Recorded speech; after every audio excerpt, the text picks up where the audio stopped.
We met at Skinker in Delmar and in a back lot, and he gets in a van, and I did not like what I saw. I didn't trust this kid further than I could throw him. He grew up in the 8th District, and he was one of the most violent guys I ever met. Every spidey sense in my police self was saying. Welcome back, listeners, to the Brighter Side of Blue, our worldwide podcast, coming to you live for the last time from the Blue Line Studios. I'm Danny. I'm Tommy. I'm JJ. Tommy, where are we? We're moving on up. We're going back home. We're going Back to the Columbus. house. If you guys have listened to the show, you guys know that we used to frequent Columbus quite a lot. And there's a story out there in one of our episodes, and we'll probably retell that when we Many get to stories. Columbus. Yeah. But that was one of And, them. but we're partnering with Greg and Ryan Colombo, who currently run Columbus. They're located at 6487 Manchester. And we're going into the basement, and it's kind of that rustic look with the old brick, and there's some games down there and some high tables, and we think it's going to be really cool, and we're looking forward to going back home because it's kind of where we all hung out back in the day, and This is an amazing circle back. right, Kind of like how this whole idea started, right? Yeah, Yep. 100%. Yeah. So we're partnering with Greg and Ryan, and they are providing us a studio, a real studio. Jack, you're going to be so happy. And then the other cool thing is that, and not right away, but down the road, once we get acclimated to the studio, we're going to invite any listeners to come join us. They've got high tables around there. It's not a huge place, but come down, have dinner, some appetizers, have a few cocktails. We usually tape around 5:30, and we'll be handing out those dates. So, if you go to Columbo's right now, you get these. Look at that. You order a cocktail from Columbo's, you get the Columbo's cup, then you get the backside. and the backside's the brighter side So of that's blue. what they're serving all their beers and stuff. Yep. Anything that you buy at Columbo's now has the Columbo's and the brighter side of blue. And they'll be selling our merch there. So That's legit. if we're not taping that night, you just jump on the and Columbus is perfectly located right between Highway 40 and Highway 44. Exactly. So either highway you take home or in to go to a ball game, you can jump off. It takes you 2 minutes to get to Columbus. Manchester and Mitchell Avenue. It's been Yep. there since 1951. Grandpa Columbo was a huge law enforcement supporter. And then his son Mike came from Hussman Refrigeration and took over the operation. And then Ryan graduated from SLU, and then Gregory did, and then Ryan came along. And it's a family of law enforcement. The Blue Wave. They've been a part of the Blue Wave Now, forever. did you know them before this? Or you just happened to stumble in their bar one day?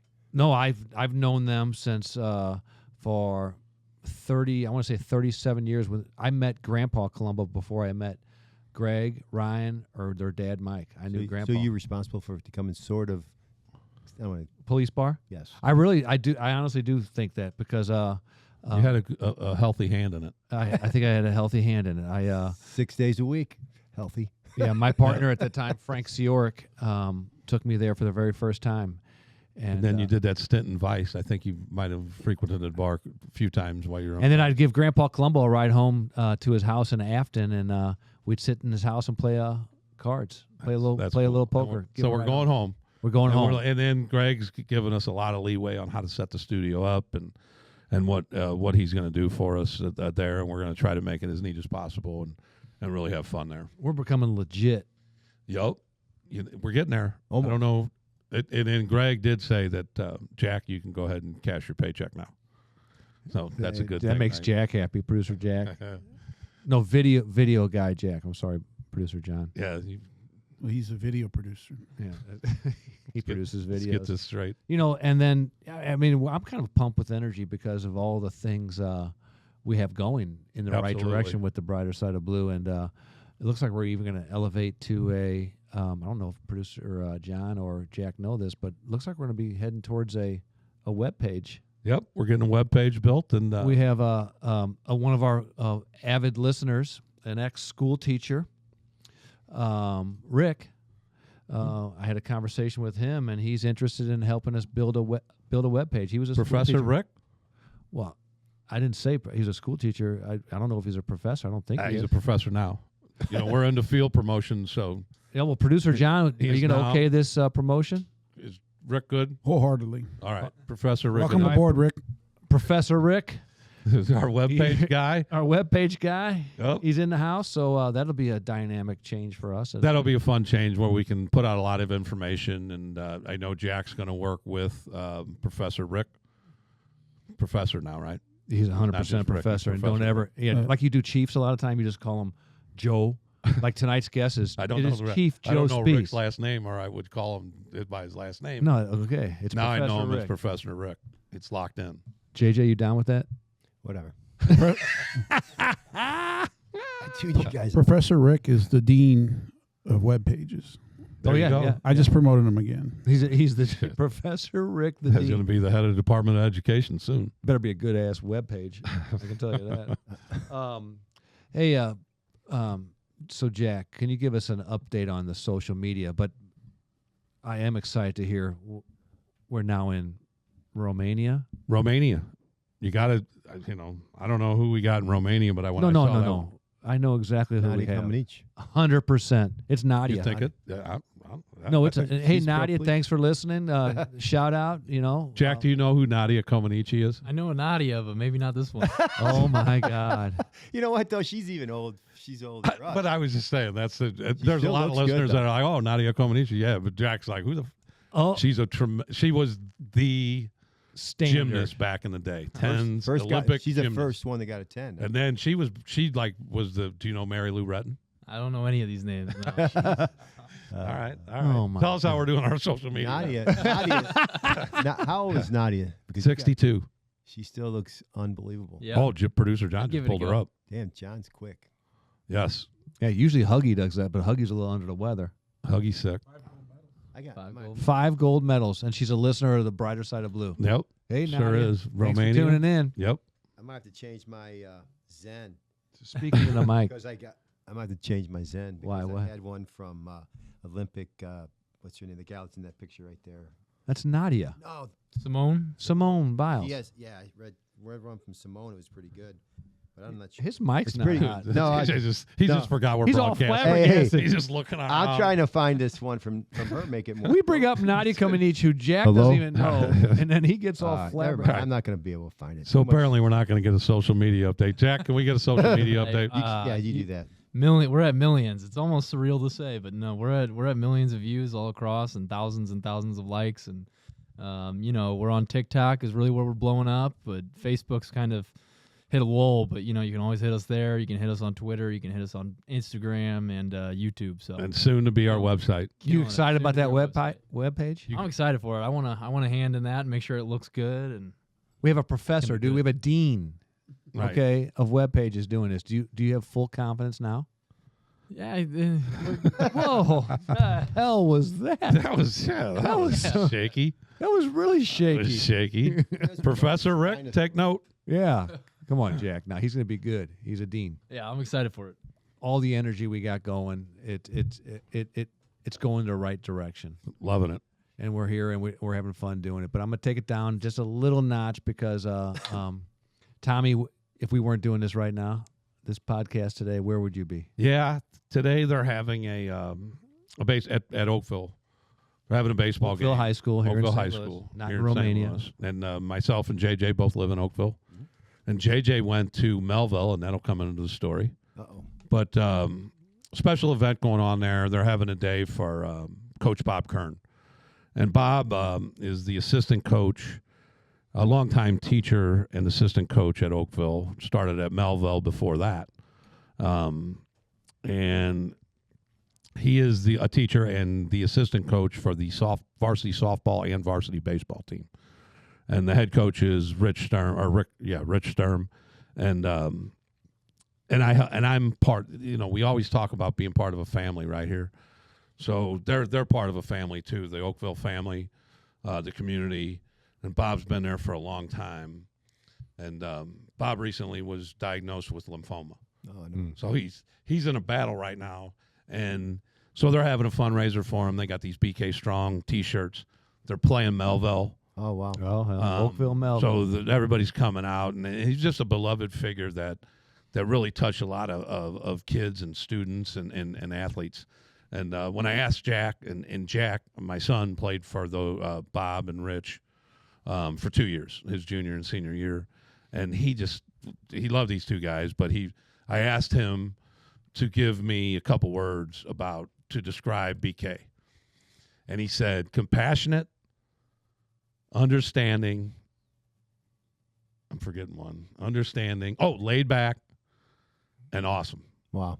That's 4. So, but he did. Yeah, he threw out in 4. Okay. All right. But that's just the kind of guy he is. And I'm sorry I couldn't be there. And Jack texted me, and he got caught at work, so he's not even there. Oh, Our thoughts are there. Our thoughts are there, and those out in the community know that special educators are tough to come by. Well, they're not tough to come by, but there's a lot of them out there. But Bob was really he touched a lot of souls out there, the current and the past players. Very nice. Now you sit there and mention a segue, compassion. Tonight's guest will be introducing soon, Chief Joe Spiess. Yeah, Joe Spiess from Brentwood. He stopped by, and just like you said, I talked about compassion with Bob Kern, and Joe is going to talk about the other side of police work, where it's not just about locking people up all the time. And he talks about a guy he did lock up, and it was awesome. It was it's a great story that you guys are going to like. Well, since we're on this, I might as well say something about a county police officer, 30 years in the county police department. His son married my niece, Maggie, and he passed away a couple weeks ago unexpectedly. Big softball player. I actually texted Joe today. I was going to see if he knew him because apparently he was a big softball guy. Went upstairs to work out and died on his rowing machine. I don't know What's why. his name? Richard Stump. And I got he married my niece, obviously. I just said that, but I got a kind of a funny story. Because I think I played softball against him. Did you really? Yeah, he was a county copper. Yeah, Did he play on the county softball team? Exactly. Yeah. Yep, I know. Cool. I played against I figured Joe did too. him. Yeah. Well, I guarantee Joe does. Yeah. But yeah, so Chief Spiess does. So, I get phone calls from recruiters from now. He was a 30-year policeman, then he became a recruiter for the county. So I get these calls from these recruiters all the time. I get tired. They're always looking. They always want to interview me, ask me about my officers because my officers are going to leave. They're poaching your city my officers to So take out. It gets frustrating. So he calls me, tells me who he is, and I don't know. I don't recognize the name. I just think, oh yeah, what's up? And he asked me about Schultz. This kid named Schultz who works for me went to the county. I eventually went to the county. And so he says, how is this Matt Schultz kid? I said, oh, he sucks. I go, man, I'm glad you can take him. You can have him. He ain't worth. And I'm cursing. I'm like, he ain't worth worth an F and blah blah blah. And he's going, yeah, I think that you're being sarcastic, aren't you? I start laughing. I go, yeah, dude, I'm sorry. I mean, I don't care what these recruiters think of me, Right. So I go, I'm sorry. I said, yeah, he's a great kid. He's a good police. I hate to lose him. I'm just getting tired of us losing all these good coppers to the county and all these munis. It just sucks for us. Yeah. And he said, I understand. And he says, and I go, all right, and it's all good. I go, you're getting a good one. He says, oh, by the way, your niece married my son. I go, oh, shit.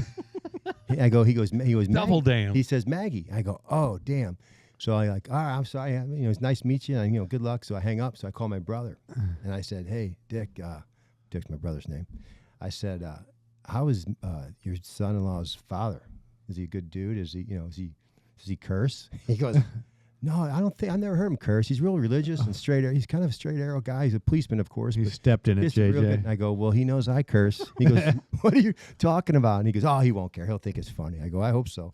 But man, I stepped in it a little bit. Oh, that was cool. That's a coincidence. But he's a good guy, and I feel bad. You're protecting your people. Yeah, You're sick and tired of losing your people. But his son Ben is good, really good kid, and they just crushed him. It was unexpected. But he was a organic farmer, and his dad, they worked hand in hand all the time. They both worked together on his organic farm over in Columbia or Waterloo. That's cool. That's a good story. Felt bad, but no, you didn't. No, you didn't. No, I thought it was funny. Hopefully that'll give the family a smile that they might need. Yeah.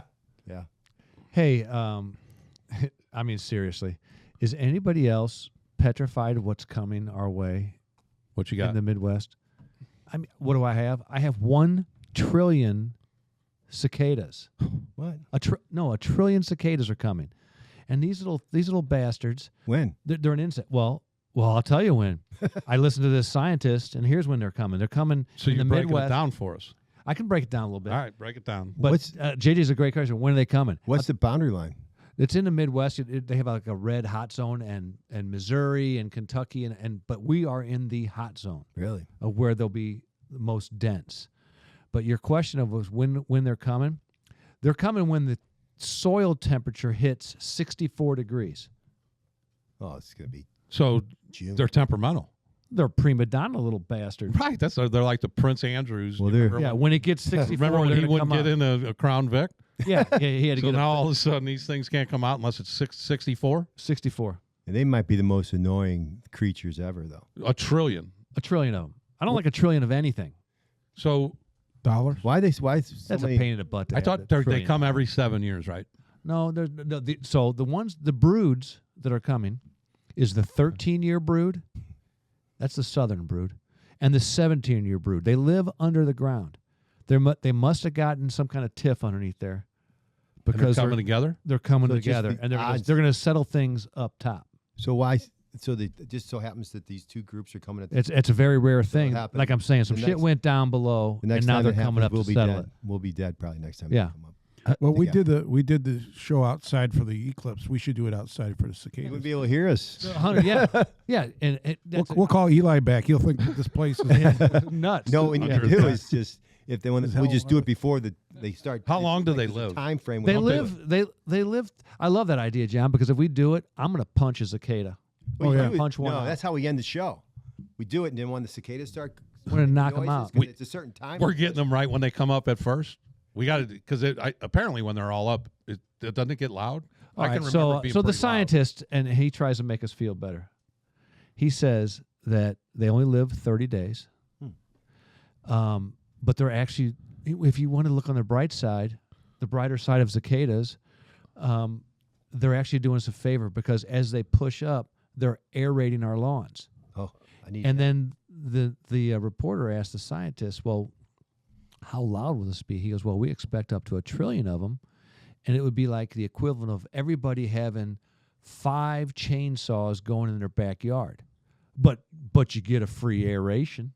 Dude, I could call the aeration guy for $200, and he's not coming with 5 buddies with chainsaws. And stay in 30 days. Stay in 30 days. So He's when just they- going to aerate. When they die, though, their bodies provide nitrogen to the soil also, and they eat, I'm glad they're coming. and they basically prune mature trees by eating the leaves. So I love it. Are you endorsing this? Are you okay with this? I'm John? for You're down with the cicadas. I am now too. Yeah, my yard needs it desperately. I'm leaving the country. I can't take the but- noise. until they're done. But If I'm they all leaving the die, then how do they come back? How do they? Yeah. I guess Because they where do they? Where are they right now? They're They're planning their underground. attack. The 13 and the 17-year broods are still down below until it gets to 64 degrees. And then they How die. far down below?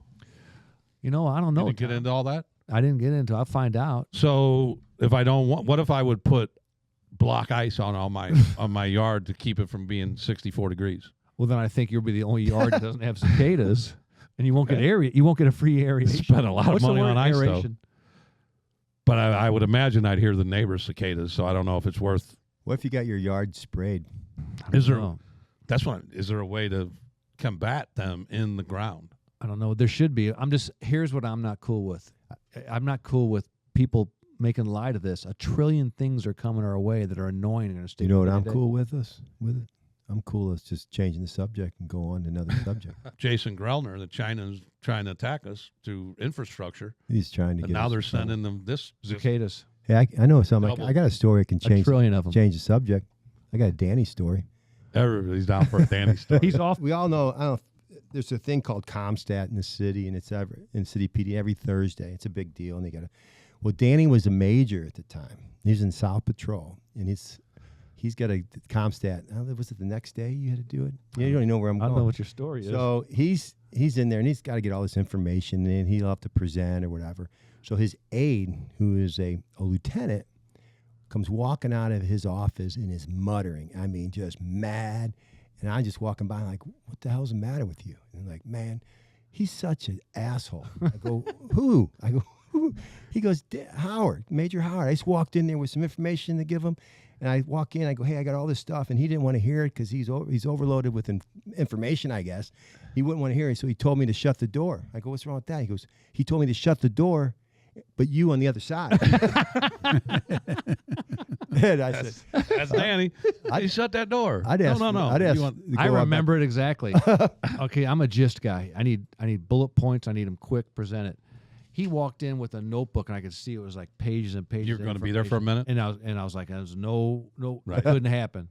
So he's walking through. Yeah, it's a I true bet- story. I hope I didn't hurt his feelings. I laughed my ass off though. I thought it was funny and shit. Does he need a hug? Because he knows, I'm not going to give you that information. If I was your age, I would just be like, wing it. Yeah, there you go. Good luck. Good luck, brother. Have at it. Hey, I think they Couple might guys talk about killed on that the murder south last side.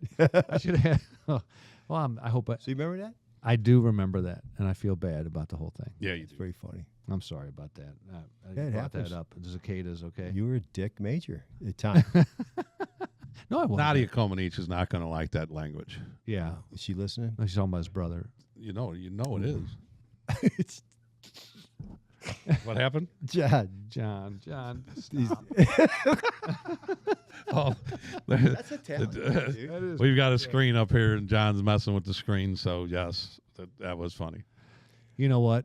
Where are we going next, Danny? Well, I think it's time to chill out a little bit. Oh. I think it's time to just bring it down a notch. I tell you, hey, come on, JJ. I'm not doing Nadia. It was too long, and nothing is impossible. The word itself says, I'm possible. Look at that. Look. Go ahead and start, JJ. Nothing is impossible. The word itself says, I'm possible. If you look at the word, it spells I'm possible. Oh, okay. So I went to put it down. I thought you were just prefacing the Zen moment. That's it. And that came from a classy woman. And who sponsored that Zen? That was JJ Zen, sponsored by I can't remember. No. Ed Mensworth. Ed Messplay. Ed From, Mensworth. Mensworth was a policeman. Sorry about that. Ed Messplay from Republic Insurance. He does health insurance and Medicare. He's an expert, 25 years. He's been doing this sponsorship for a while. His number is 636-850-8430. And can Nadia, sure if that's can right. I Nadia gotta- reach that number from Romania?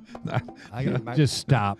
Just You're all right. JJ turned Zen into Google like a Ed Wordle. It's like Messplay. Wordle. Google that. I, Google Ed That's not, Mensplay. that's not Zen then. That's JJ's Wordle. I forgot I was even doing it. Promo You're for good. him. Ed will understand. Ed has known you for a long time. Yeah, He's but- going to understand that was Sorry, a great. sorry, Ed. I think it was a great one. Yeah. Oh no, I think it's one of his worst. I'm It was possible. great. It's bottom. Audrey Hepburn said that, man. Aubrey Hepburn. Yes. I'm impo- possible. If you put the word impossible and look at it, Right. actually, if you split it I'm up, it says possible. I'm possible. That was good. Audrey- think Jack, about Jack Hepburn. ain't down. Okay. I'll read Nadia's Jack in a put a minute. Let me- Jack actually hit it with a thumbs down right away. No, I didn't like it at all. It was a Wordle. It was like a crossword. It was like some kind of play on words. All right. It wasn't Zen. Sorry, Ed Messplay. Didn't put me at peace. JJ's going to have to get better. He only was doing 10 weeks. I'll do an extra week for him. Yeah, he gets a Oh, refund. definitely. That is possible. Do we have to start getting involved in these? How many have we done for him? We seem like It seems like about 36. Yeah. But this one doesn't count. No, way more than 5. Oh, way more than 5. Way more than 5. Because I know his number by heart now. I think Nadia knows his number by heart. What is it? Say it again. I think 636. 840-8530. I got Right. it. I got it. Once again, Google Ed Messplay. Talk amongst yourselves. All right, you know what? MESSPLAY. Just Google that. Republic Insurance. It's a good one. Let's get a All right. quote from Ed himself for the next. Yeah. Right. Ed needs a farmer's He had the market. best one, actually. All right. We got the eclipse, we have cicadas, and then we got some crap over in Dubai. Oh, did you see that? Yes, I have. They seeded the clouds. They And what? They did what's called cloud seeding, and and apparently it's obviously it's pretty hot over there throughout the year. So what their thought plan was is that we will try to alternate the clouds, bring down the temperature. Well, it worked, and they got rained on for like 6 days straight. They might still be being rained on. I haven't checked on it lately. I mean, cars floating down the street. It was crazy. The whole country was just underwater. I mean, they went against Mother Nature, and it worked. Yeah, and hey, the old FAFO. You don't mess with Mother Nature. No. Apparently they don't do that over there. I mean, I do understand their want to not be barren desert, but unfortunately they got to deal with that, and they don't want to deal with it anymore. So they did that cloud seeding. Cloud seeding. Never heard of it. Producer John, They've have you heard of outlawed it? here, I believe. 636-240-8530. That's 636-240-8530. Ed Mesplay, call him for your Medicare and health insurance. He's an expert. Good. Does he do flood insurance too? I got Tommy on that one. If we have any listeners in Dubai, call. All right. So, Producer And that John, was good. That was a good ending to Dubai. Just saying, hey, call Ed Mesplay. yeah, you got If flooded. anybody in Dubai, we don't know if we got anybody in Dubai. They may Hey, need, I think we need to call out for Dubai. they may need health insurance now. We need a listener in Dubai, and then they got their guy. Ed They Mesplay. literally seed the clouds. Yeah, this says aircraft drop small particles like silver iodide into the clouds. Water vapor can then condense more easily and turn into rain. Sounds like we shouldn't recommend it. Is Dubai sponsoring us? Oh, No. you time to move on? No, why are we talking so much about Dubai? Okay, Because no, it was we a get- flood, JJ. It was a flood. It carried the whole. It was kind of interesting to me. We had to News service improvise now, while we or were looking up Ed's I thought we were the number. brighter side of blue. Police stuff. But every once in a while, you got to throw in a flood. These are things that affect us and law enforcement. Law Yeah, enforcement Dubai's had to deal floods with affect us. and Yeah. an insurance. and insurance. I'm It's- We're trying to help your guy Ed Mesplay out. Talking about floods and insurance, and well, he's gonna be pissed when he starts getting people calling for flood insurance. We're sorry, I think Mister. I think that's a pretty good gig for Ed in the Midwest. We apologize, Mister. I am possible. Shit. Nothing is Nothing's We- impossible. That was a weak ass. I'm Zen. I'll possible. make it up next week. Okay, I'm stay- possible. Focus, JJ. Producer John, Yes. are you bringing anything from the newsroom.com this week? Well- Made Tommy No, uncomfortable. go ahead. Well, I am, because I found an article that encompasses 3 different subjects that we like to talk about. Cicadas. Murder. It's got murder in it. All right. It's got meth in it. Oh, everybody loves meth. And maybe one of our most favorite subjects, Bigfoot. I All love rolled, me some Bigfoot now. all rolled into one. Newsroom.com story. Let's Hey, go. Yesterday, before he starts, I'm flipping channels, and there was a sighting of a Bigfoot, and I almost believed it. This family out in the middle of somewhere, country, and they got, the dog took off after it, and I was kind of mesmerized by this. I don't know where it came from. It was a big-ass, hairy creature. But anyway, that's all I got to say. I'm not a believer, but I love the shows, but I'm not down with the fact that they might be out there. But I'm shows sorry. about That Bigfoot was- are good. Okay. But let's hear the story about Bigfoot. Okay. Oklahoma fisherman who thought his friend was trying to feed him to Bigfoot convicted of murder. so maybe That's the headline? maybe Yeah. Bigfoot does exist. He needs some. Oh, here we got the. We oh, that's him. Yeah. Is this Bigfoot or big ears? Because look at the ears on that guy. He's He got can the- hear us now. He, got He the can big hear us from ears. that mugshot. He can hear it from the penitentiary.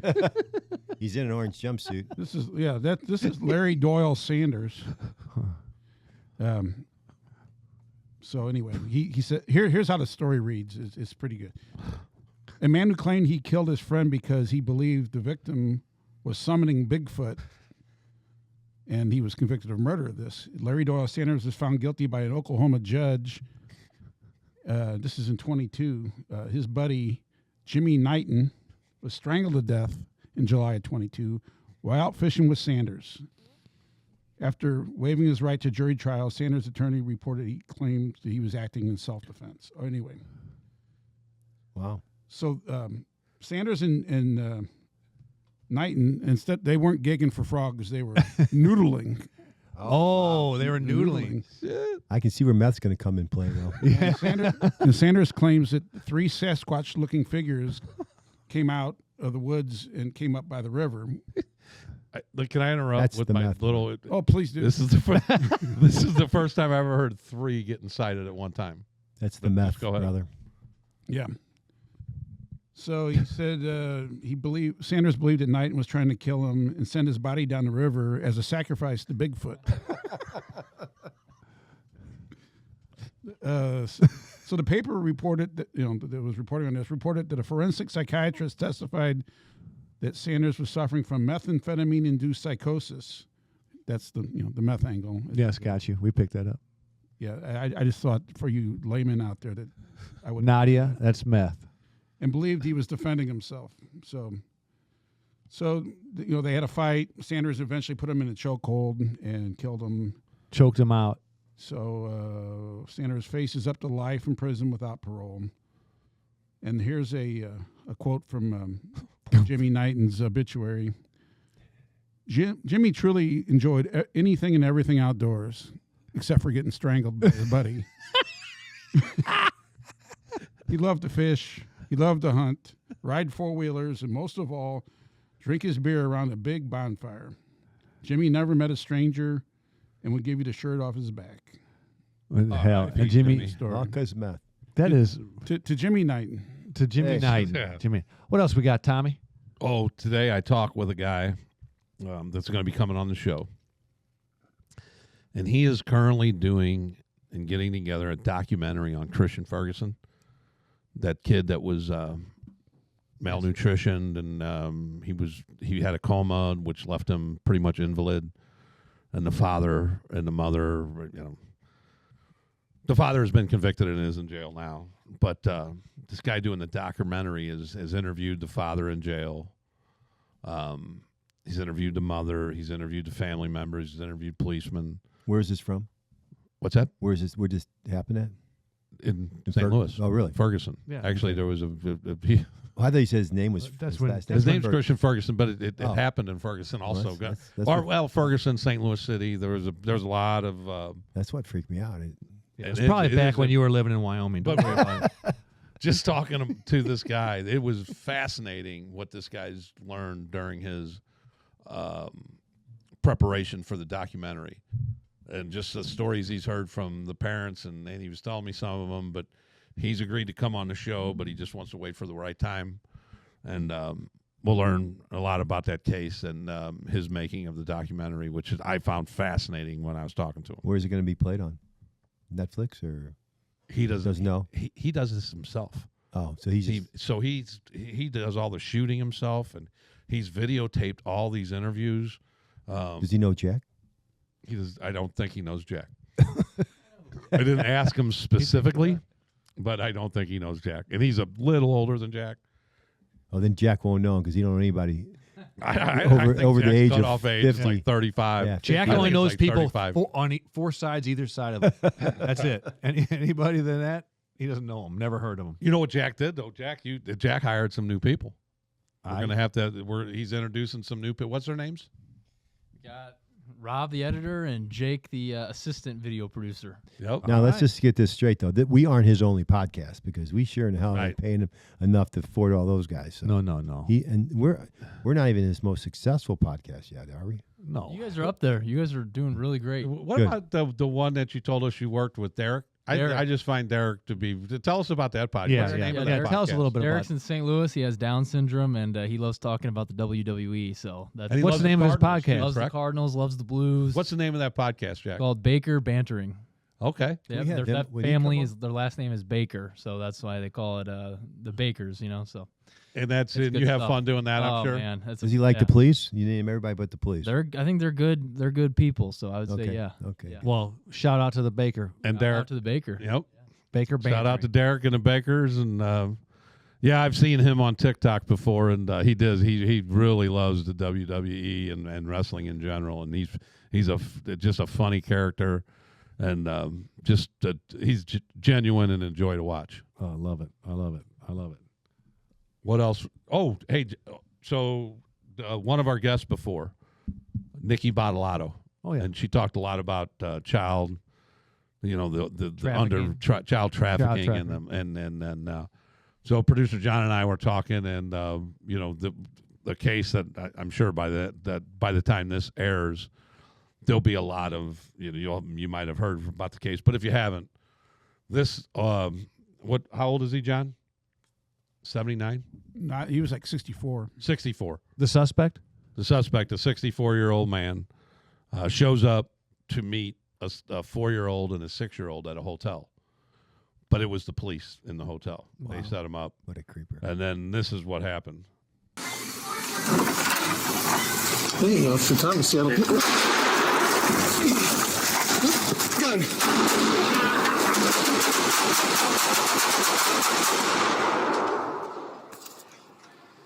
Shots fired. Shots fired. Suspect down. Help the officer. These type of people show up at hotels to, with these arranged meetings with these children for sex. And I just said, is this unusual for a suspect to show up with a pistol? And she said, completely rare.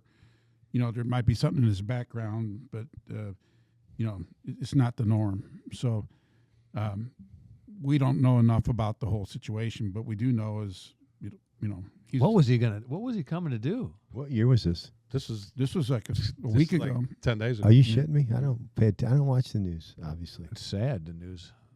It's depressing. Yes, it's best not to watch it. Go back to this guy with the Damn. years. But wow, that's hard to watch. Wow, I thought it had a lot to do with Nikki being on, and I thought that, and to get her statement on it was producer John got her statement on that. Can we plug Nikki's organization again? Yes. Innocent-warriors.com. That's she's kind of dedicating, her energy to helping these kids who are victims of this human trafficking. Yeah, that's Awesome. That's a good Very plug, good. John. And that just shows you how dangerous that job was. I mean, He was Nikki said it drawing rare, that gun but- immediately. Right. Door opening, he was drawing that gun. Wow. Yep. Okay, that was a Yep. lot to see. There's their evil people. Yeah, that's evil. All around evil. Yep. Evil and violent. Yep. Okay, let's move on, Tommy. I guess something brighter we can talk about. Yeah, brighter side. Yeah. Well, I mean, that was good. Good. I mean, whatever. Okay, Tommy, what do you got? Good banter. Yeah. So yeah, we're heading back to When are we Well- going back? Hey, next show. We'll be back at Columbo's, baby. I got a good story about my shirt.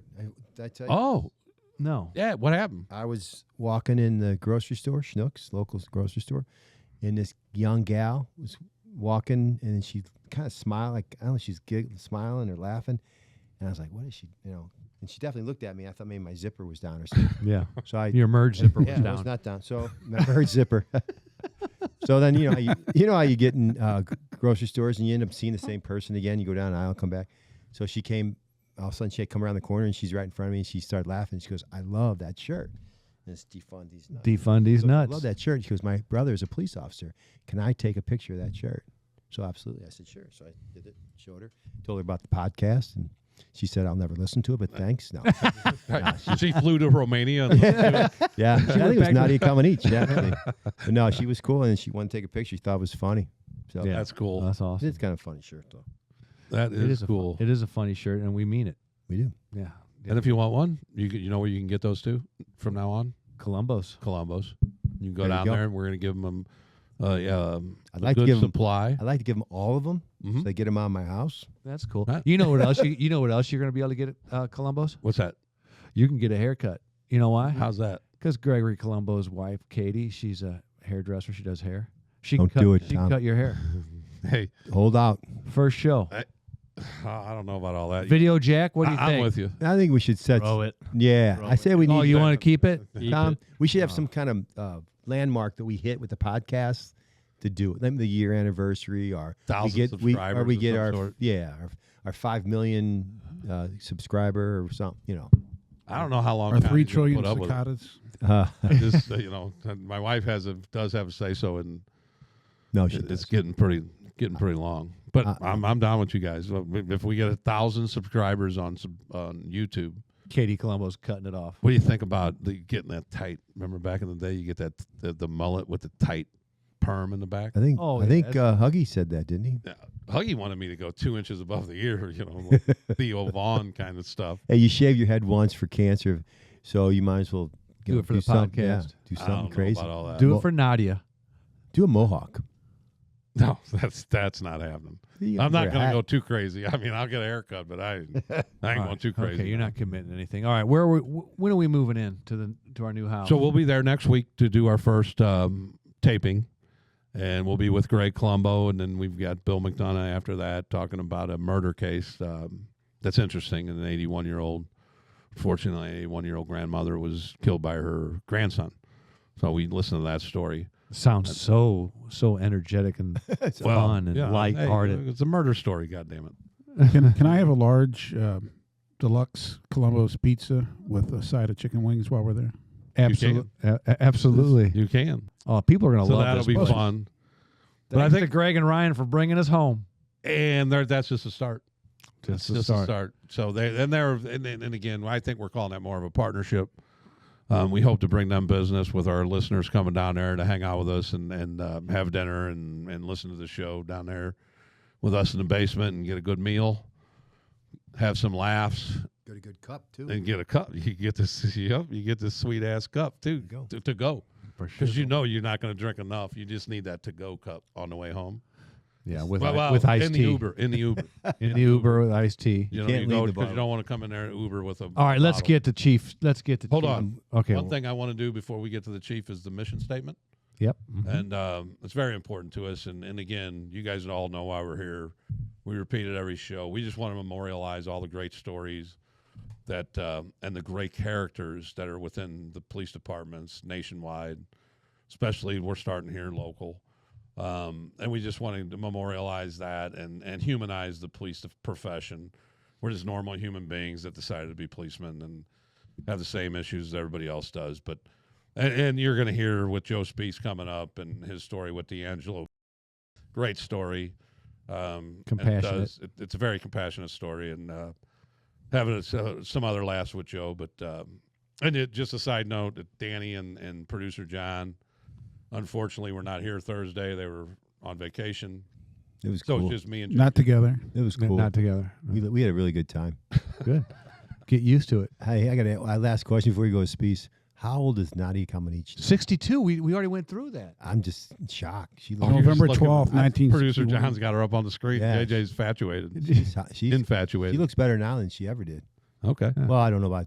I mean, Right. You tracked her throughout the years, huh? no, I haven't. Actually. I don't know. I know that, but they got other pictures up there. And She was like 13 when she was in the Olympics. was she really? Yeah. Sorry about that. You know what she is? She's I am possible. Yep. She took that to back in the day. 100%. Yeah. 100%. She didn't say getting tens was impossible. She said I'm possible. The worst Zen yet.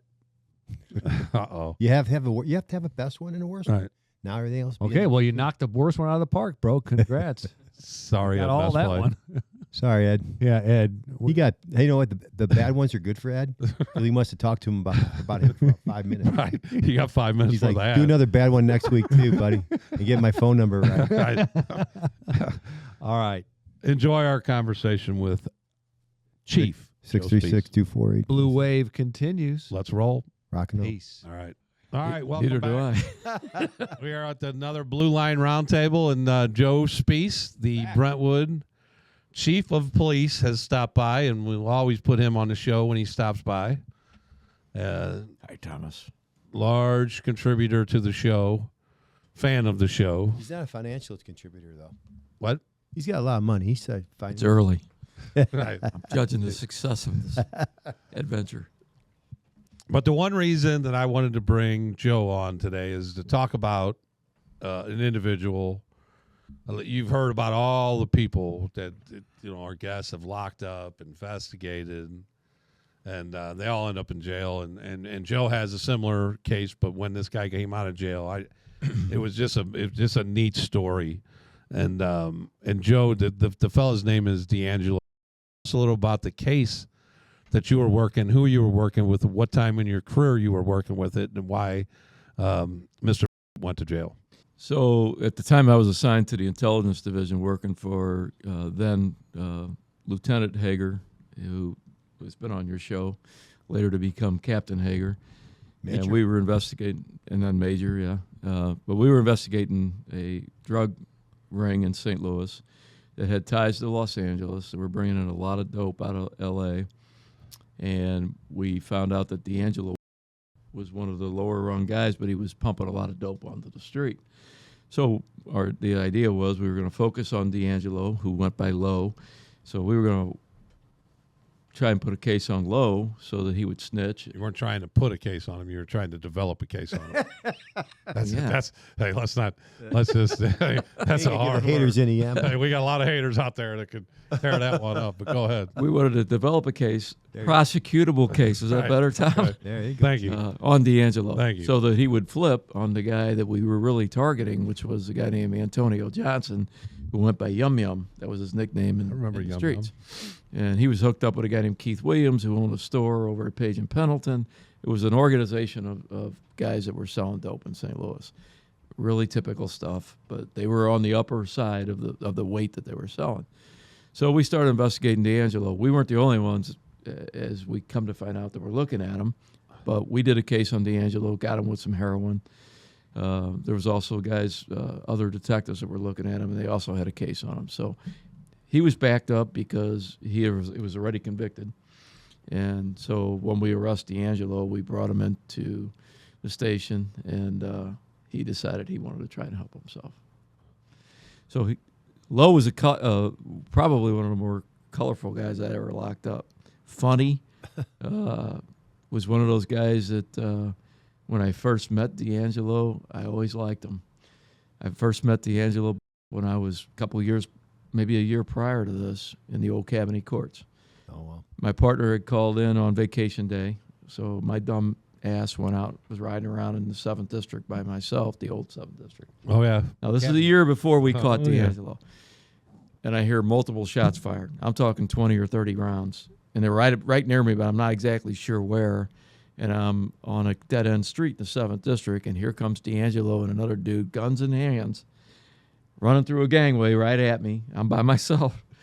I think I'm with my 6-shot revolver. Reload if necessary. And they ran right by my detective car and into a car, and I flip around on them, and I chase them. And they pull over, and they bail out of the car. And the guy that I'm young now. I'm in good shape, and I can run. Long time ago? Yeah, I got D'Angelo, and he drops the gun, and he gives up. And he told me that later that day, and it ended up being a case where they were involved. They went up and tried to assassinate a guy in the Cabinet Courts, missed him. We didn't have a victim. That case went nowhere. But he told me later that day, I said, when I'm interviewing him, I said, you could have got me when you came out of the gangway. He goes, I will never hurt a policeman. And I always remember that about D'Angelo, and I always admired him for it. He was in the game, and he was a killing machine, but he would never hurt a policeman. So he always had a little place in my heart because of it. Fast forward, though, it wasn't like weren't trying to put Lowe in penitentiary. Right. We get a case. He was doing wrong. Oh, yeah, he was. Right. And so by the time that we dumped into him a year later, he's now advanced well into the heroin game, and he's selling a lot of heroin. And has moved up in the game. He moved up like in the game. dope game is just like the his police. area Cabinet Court still? Right. He was, really, it was anything in the 8th District. Okay. I'm surprised that you didn't know him. Well, Cabinet Courts has not gotten any better. Did you ever run into him when you were in the 8th District? Wasn't the as a Cabinet kid? in the 7th? 7th, yeah. That's where he liked to sell his dope. Okay. Yeah. That's still shithole. So about 6 months prior to us locking him up, as part of this case on Antonio Johnson and Keith Williams, they tried to assassinate Lowe as he came into his apartment over right in the 7th District there. He came in through the common entrance, got shot 6 times, and almost killed him. It was real close. They blew his right hand. He never had a good use of his right hand again. So, again, now we're fast forward. Now we've got him in custody, and he's snitching. And he laid out the whole organization, he told us how the dope was coming in out of Los Angeles, and we started the case in earnest on Antonio Johnson and Keith Williams, using him and he was pumping us information on a regular basis. And during this time, probably about 3 months after he started snitching for us, the 3rd District got a call for a guy wrapped up in a blanket he was in a rug or rolled up and shot 9 times, if I recall. Well, everyone knew that was the guy that had shot D'Angelo a few months earlier, a year earlier. So we bring D'Angelo in. Homicide wants to talk to him. We're like, hey, dude. And he's snitching for us at the time. And we're like, hey, they found whatever the guy's name was with a bunch of holes in him over. And he never confessed to us, but he just smiled. And that was how the world was then, Gave you the old little wink, kind of. Yeah, exactly. I mean, but that's how the world was, Right. It was, It's just getting it was street justice, and I'm not condoning it, Right. but we certainly couldn't prove it either. And I think, too, is So that you never did prove that he was the one. We couldn't, no. Homicide never put that case on. Okay. And when you get into that game, that dope game, they all realize that there's a possibility. It's just like getting into the mafia, the old Sammy the Bull and and that there's rules in that whole game, and if you break the rules, there'll be people out ready to kill you. Yeah, You know, that's just the way life is. That's the way it was. But when we started working with Lowe, the first, I'll never forget it, my partner at the time was Joe Myers, one of the best guys I ever worked with in the police department. But Joe and I were in a van, and Lowe was very cautious, obviously. He didn't want to be seen around the police, obviously. So we met at Skinker and Delmar and in a back lot, and he gets in a van, and I did not like what I saw. I didn't trust this kid further than I could throw him. He grew up in the 8th District, and he was one of the most violent guys I ever met. But again, he wouldn't hurt a policeman. Yeah. But he gets in this van, and I'm like, every spidey sense in my police self was saying, Pull that van over. no, he got in our van. We were in an undercover van. Oh, okay. And he stepped in that Oh, van, okay. and I was like, get out of the van. And my partner looked at me, asked, we get him out. He's got a 9mm pistol in his waistband. And anyway, so we take his gun. And, you know, we didn't lock him up, but we said, hey, dude, you cannot do this. You cannot. Please don't do this no more. You can't do this, you know. But, you know, hey, you can tell just by my 5 minutes of that story, there were people hunting him. Right. Not us necessarily, but Right. the bad guys, other Right. gang members and other dope men were after him hard. And we took his thumper. He always called it a thumper. He goes, I don't go anywhere without a thumper. And he called me Joe Man. As we got our relationship, you know, after he started snitching, he used to call me Joe Man. He goes, Joe Man, I never go anywhere without a thumper. So, okay. So fast forward, the case goes, and we get Antonio Johnson and Keith Williams tied up in a conspiracy case out of Los Angeles, including their source, and we take the case off. And it culminated with Lowe ordering up dope. And we had all these search warrants signed and ready to go. They had a car wash. Yum Yum had a car wash. You might remember it over at Delmar. It was all the Crips and Bloods from L.A. were in there all the time. And so we had all these warrants. It's a great case. D'Angelo did a great job as an informant, including taped calls and the whole 9 yards. He was all in on being. He was having fun. Doing it. Well, it was either that or he was going to go to the penitentiary for 25 years. Right. Because he was backed up bad on the dope cases he had.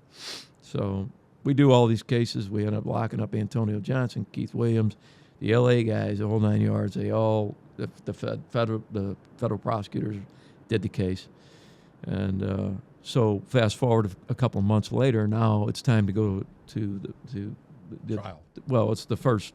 He's got to come to the grand jury and testify. He's got to, you know, we have to turn over these tape recorded calls that we had a lot of them over the course of this investigation. And so he comes into the office and he said, Joe, man, I can't do it. I go, what can't you do? He goes, I can't do it. I can't testify. I go, Lowe, you've done everything that you had to do. Now because the feds were promising him, you know, Leniency. relief from his cases in state court. We already had the state prosecutors involved in it. I'm not saying he would have got a complete pass on his state cases, but I'm pretty confident he might have. And he was literally looking at 20, 25 years in the penitentiary in state court. And he wouldn't do it. I said, you're going to go to prison for 25 years. And he goes, I'll go. So that's what happened. We went to trial. We presented all the evidence, all the calls, all the drugs, everything we had. Everybody got convicted, including Lowe. And he went to prison for, I think, 22 years. Jeez. Yeah. But there is an ending to this story that is, you know, again, just as I led into this story, I say how we all lock people up, and that's all fine and dandy, and that's great. But Lowe comes out of jail, and where are you at when Lowe comes out of jail, and what happens? Yeah, so he does about 18 years off his 22-year sentence. And at the time, and I'd just like to reiterate and really emphasize, this is one of the most violent kids I ever dealt with as a policeman. Not to me and not to an officer, but this guy was a killing machine. The guy in the rug wasn't the only guy he ever killed in his life. So while I liked Allegedly him, killed. yeah, alleged. While I liked him, I didn't trust him Right. further than I could throw him. And I always thought in my mind that he thought I was the one that really screwed him and put him in a penitentiary for most of his adult life, you know. And I was. Joe and Myers and I both, you know, wasn't our choice, but that's the way his life ended, you know. Anyway, so I'm now the police chief in Brentwood. Many years later, I had retired as a major from the city police department and took a job in the Brentwood Police Department as the chief of police. And Tom Bottini was working the desk. And just to put it in, you were a detective at the time when this happened. Yeah, that's how long ago. So there's a lot of steps in there along the way. So go ahead. Again, he was in the penitentiary. Now, Right. how old is he right now? So I'll Okay. share that with you, but he it's actually part of the story. So Bottini, who was a retired city sergeant, and I had hired as a law enforcement analyst in the city of Brentwood, who's sitting at the desk, and He's good in at it. walks, He's good at it too. He's very good at it, and a great friend and a great guy. Anyway, Lowe walks into the Brentwood Police Department just out of the blue after he got out of the penitentiary, and he said, "I'd like to speak to Chief Spiess." Well, Lowe presents himself as a guy to a guy like Tom Bottini. He's a kid that was a hood guy, but now he's 50-something years old, right? So Tommy says, "Hey," he said, "Wait." He comes in my office. He goes, "You know some guy named D'Angelo?" I go, "Yeah." Huh. He said, "He's in the vestibule. He wants to talk to you." I go, "Is he armed?" And Bo says, "I don't know." Well, so I go out there. I say hi to him and shake his bad right hand when he got that shot 100 years ago. Limp right hand. So I bring him in my office. You know, I remember thinking as I'm walking back of the van story of him having a gun in the van, and I thought, you know what? Has anybody searched this? Has Yeah. anybody searched this dude? And Tommy, I thought, you know what? This is my I've time. had This my is life. time. Yeah, I've had my life. Right. This will You know. be a great story. Yeah, They'll tell my us on buddies the like, this podcast, is dude. funny shit if I get my head blown be off told in my on a office podcast in later. a chief's office in Brentwood.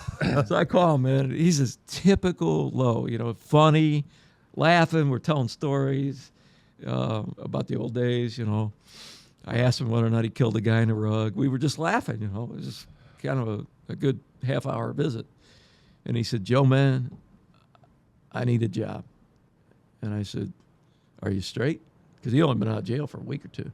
Damn. And because I thought, you know, I mean, he had a horrible heroin habit when he was back then, you know.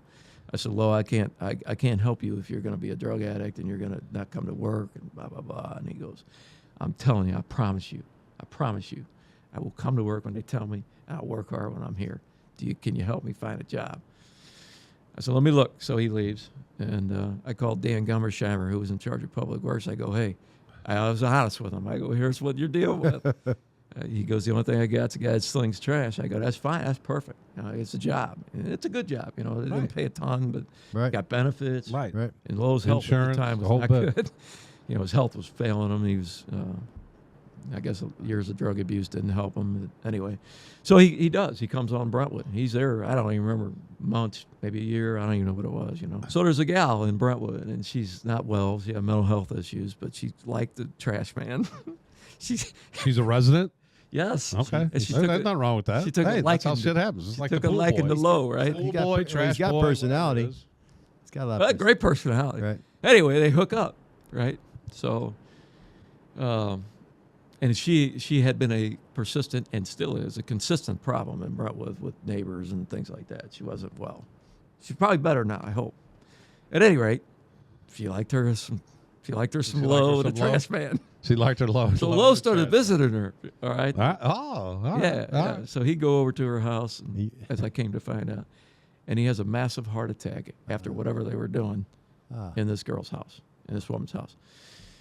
So the Brentwood Fire Department goes over there and they saved his life. Oh. D'Angelo, they saved him. They brought him back to life at the house. He was in full cardiac arrest. This is great. I didn't know this part of the story. So he goes. So to- you're the best man in his wedding now.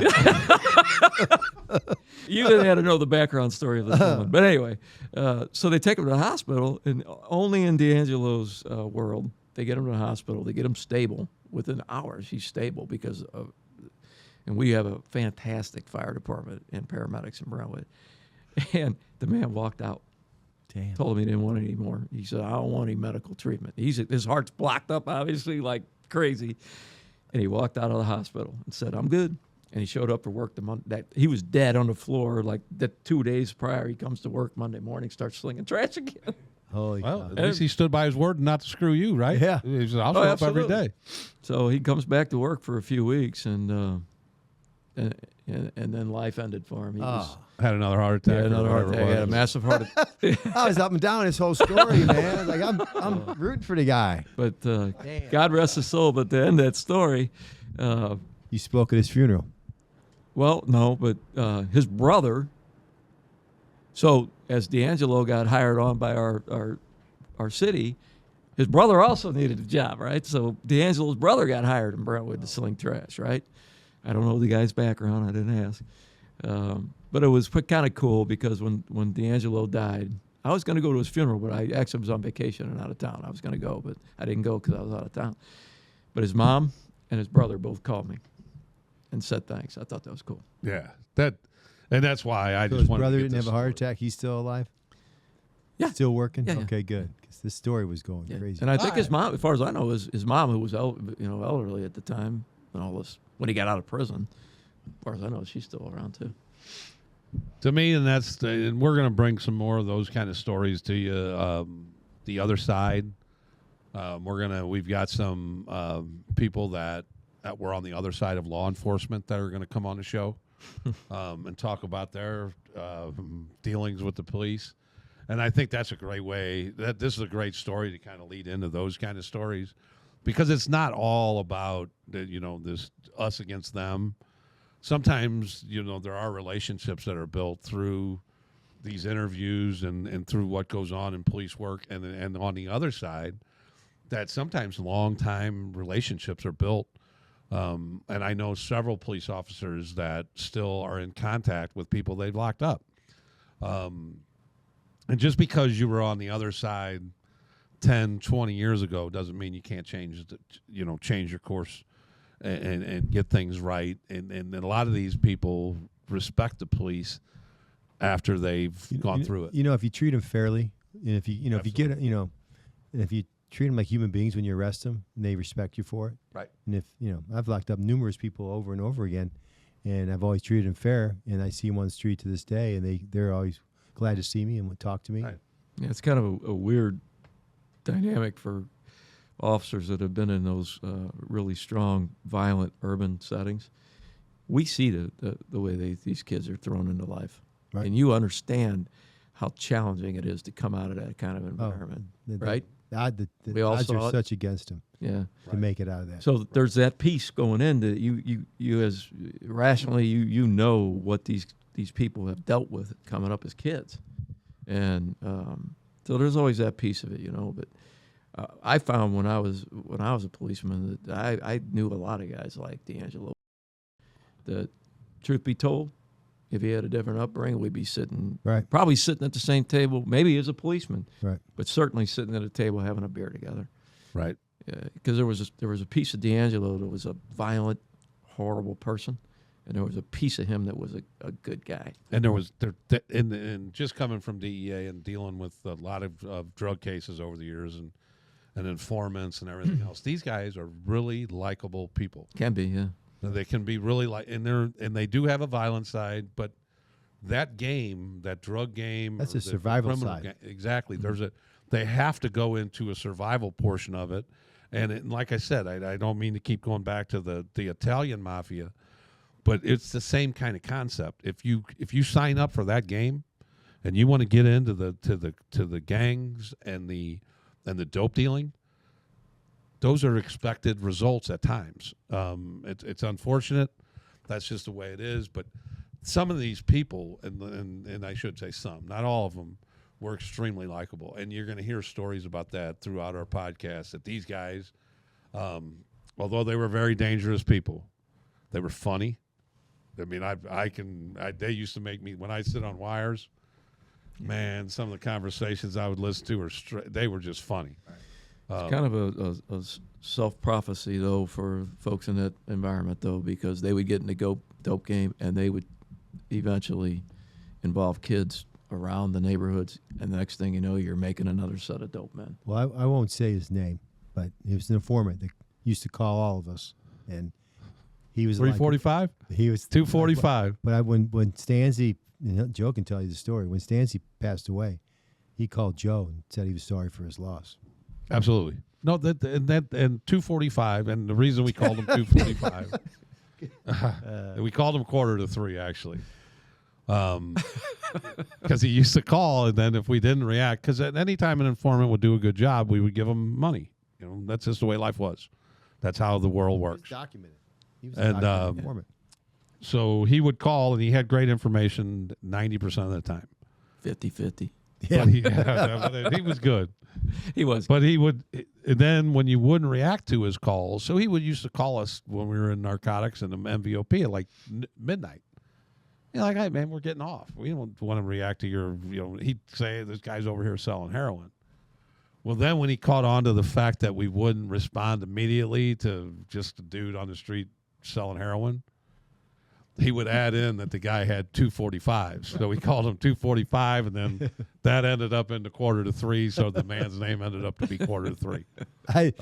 I stopped him one time, or I didn't stop him, but bunch of people we stopped in a gas station, and they all sat on the curb, and I didn't recognize him. I didn't recognize him at first, and he's looking at me, and I made eye contact with him, and he kept giving me the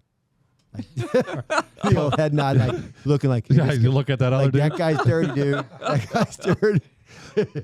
I turn around and start laughing. I said, hey man, we need to search this guy over here. And he was right on the money, but he kept looking at me, give me the old.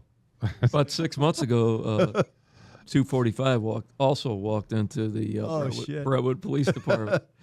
Walked up to the window, talked to Tom Bottini. I need to see the chief of police. Walks in, he goes, do you know this man? I said, oh yeah, I know. He's in the lobby, he wants to see you. I said, all right. So 245 comes into my office. He goes, he called me Joe Man too. He said, Joe Man, I got this going on in my life. I got that going on. I need some money. I'm like, I go, all right, dude, what do you need? He goes, I think he said $300. I said, which isn't a lot of money, Right, for you, it's not. And I've known this. I've known this man for 20 years, And I was like, all right, dude. I go, hang on a minute. So I had to run down to the bank. Hey, you tell him. You should have told him to call Cruz. Call me. He used to do. I'll turn him on to my guys. So I run down, get him $300. I come back, meet him in the parking lot. People probably thought the chief was doing a dope deal with heroin in the parking lot. I give 245 $300, and he said, Joe Man, I'm telling you, I'm gonna pay you back. I go, all right, dude. I still haven't been paid back. He'll be back. He'll be back, but it ain't gonna be to pay you. Hey, Joe Man, you got any more money? Next time he comes see you, tell him to call us. I'll turn him on to my guys. He was another guy. He can Though. snitch for 245 was another guy that he was hard not to like. He was just one of them dudes. And I can tell you, and we'll get into stories about my time at the DEA and the guys and the informants we used to run. We're just likable guys that they stuck their neck out for us, but they also had something to lose too. When you it's good to when play you both put sides of the fence too. Right. And we're going to have some of them on. I've got 2 people we're going to have on that I know that have come from the other side of the fence that it'll be interesting. So those are good, quick stories. We are running out of camera time, so we are out of here. And always remember, communities that support law enforcement are safer places to live. Peace. Peace out.